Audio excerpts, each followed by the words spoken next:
Hi everyone, welcome to Lab Exercise 3.1 where we'll be learning about the cell cycle. The first part here is we are going to describe what is happening during each stage in the cell cycle.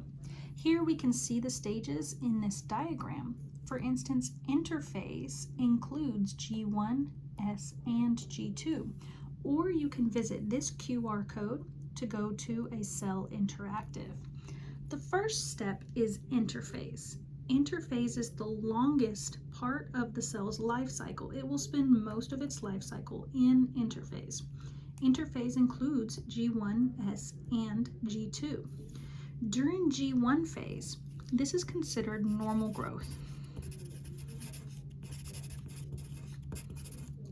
The normal growth of the cell is going to happen in G1 phase. This is also where the cell will produce whatever products it's intended to be producing per its tissue. For instance, if it's part of the pancreatic tissue, it may produce insulin. If it's part of the stomach lining, it may produce stomach acid. If it passes the G1 checkpoint, it will go into S phase. This phase is known as DNA synthesis. The thing that's happening during S phase is the DNA is replicated. It's copied. So we go from having 2 copies of the DNA to having 4 copies of the DNA. The last step of interphase is called G2 phase, and G2 phase is growth just like in G1, but this is growth in preparation for division. So during G2 phase, we want to double the amount of cytoplasm, we want to double the organelles, because we want to make sure that when this cell divides in half, that it has enough stuff inside of it. The next step in the cell cycle is going to be cell division. This happens rather rapidly. Like I said, most of the time spent will be spent in G1 phase. Now, this happens rapidly. It is prophase, metaphase, anaphase, and telophase that is included in mitosis. Concurrently, at the same time, cytokinesis is happening. Now, cytokinesis is describing the separation of the cytoplasm and the organelles, whereas mitosis is describing the separation of the nucleus and the genetic material. So, the first step of mitosis is prophase. During prophase, we are going to see the nucleus dissolve and the DNA is going to condense. That means we're going from having something called chromatin, where the DNA is all kind of jumbled together, to DNA formed into distinct chromosomes. The next stage is metaphase, and I remember metaphase because M stands for middle. The chromosomes will be aligned at the metaphasic plate or the equatorial plate. This is down the middle of the cell. During anaphase, these chromosomes that were aligned in the middle are going to separate.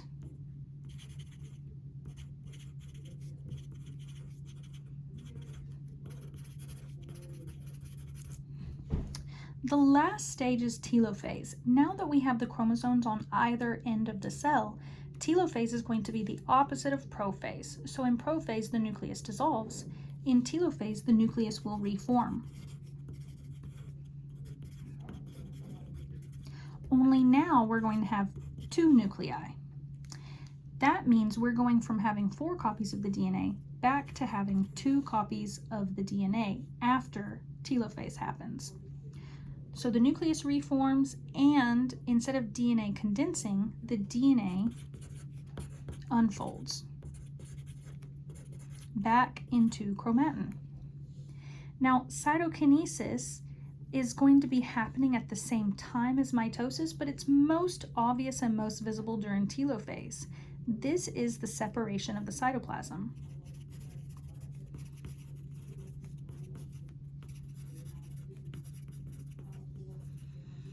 And it looks something like this, where the center of the cell will be pinched together and eventually separating into two separate cells with two separate nuclei that are both going to be 2N. Next, it says to cut off the following images from the bottom of the page. So we are going to cut these images off.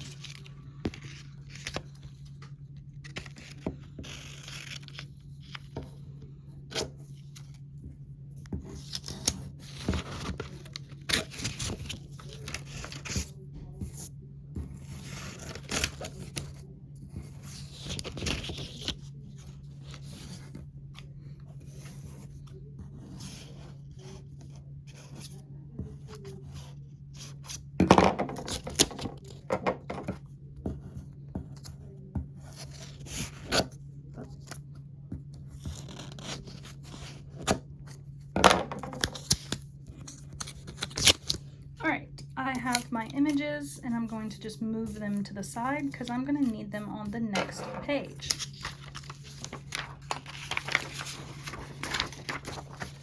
On the next page, if you would like to see an example of mitosis, we can go scan this to get an interactive based on mitosis. But it says to label the stages in order and then paste the images in the correct boxes here. So we're always going to start with interphase. Remember, interphase is the longest phase of the life cycle of a cell. Then we enter into mitosis. Mitosis starts with prophase, then metaphase, then anaphase, last telophase, and concurrently cytokinesis.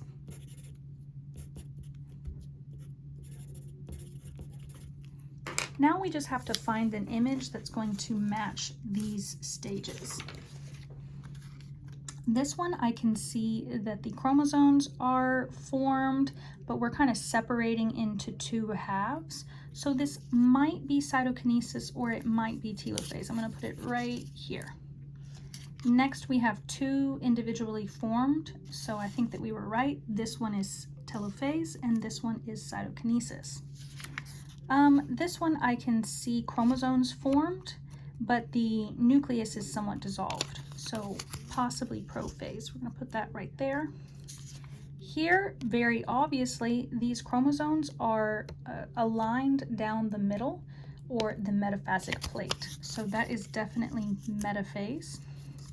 This just looks like a normal cell. I can't see any chromosomes, so I can assume that that is chromatin. That represents interphase.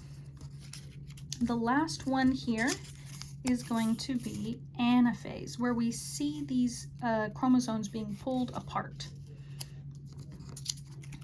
The next section is asking us to observe this image on the right and count how many cells are in each phase.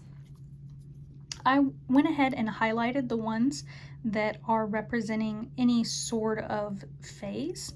So here we have interphase, which is going to be all of the gray ones. So we'll come back to that. Prophase, if I look at these very closely, I am going to identify this one as prophase. This kind of looks like prophase. This looks like prophase, and this looks like prophase. So I count 1, 2, 3, 4. 4 in prophase. Now these are not exact. You're not going to see them exactly prophase or exactly metaphase or exactly anaphase, because of the nature of cell division. It happens concurrently. Next we have metaphase. Metaphase is very easy to identify because I'm looking for everything lined right up on the middle, and I really only see one that is lined up on the middle. Next we see anaphase. I see two that kind of represent anaphase, but this one is much more representative of anaphase because here we can start to see the DNA is starting to decondense. So I'm also just going to put 1 for anaphase. Now, telophase and cytokinesis, I see two different cells that are really going through that, this cell and this cell. Here I can kind of see some chromosomes still formed, but they are unraveling, and we have this cleavage furrow right here. And this one looks like an earlier form of telophase, maybe anatelophase, because we can see the cleavage furrow forming and we can see the DNA decondensing or unfolding. So I'm going to say 2. Every single other cell is going to represent interphase. On the back, we are going to observe mitosis. Now, in class, what we're going to do is look through the microscope and we're going to observe a fish blastoma and an onion root tip. But if you're at home, what I have done is provided you with an image. If you want to, go to View Slides. And here I have the fish blastoma at the top and the onion root tip at the bottom. If you are on your phone, then you can zoom in and see each of these individually. And they are labeled, so you can see metaphase, prophase, interphase, and telophase here in the fish blastoma. And then here you can also zoom in if you're on your phone and you can see interphase, prophase, metaphase, anaphase, and telophase. So you can see all of those as well. What I want you to do is draw those phases here. So here I'm asking you to draw metaphase, anaphase, and telophase for both the fish blastoma and the onion root tip. They do look slightly different, but they will have the same basic characters. So while metaphase may have a very round cell, and we may see the DNA lined up down the middle, anaphase is going to be a little bit more elongated, and now the DNA will be oriented like this, being pulled towards the poles, whereas this one not so pulled towards the poles. Okay, so we're going to see that there. And then telophase and cytokinesis, we kind of see a cleavage furrow forming, and then we're going to kind of see the nucleus reforming. So we have some DNA in each side. This is what the fish blastoma might look like, whereas the onion root, these cells are a little bit more square. And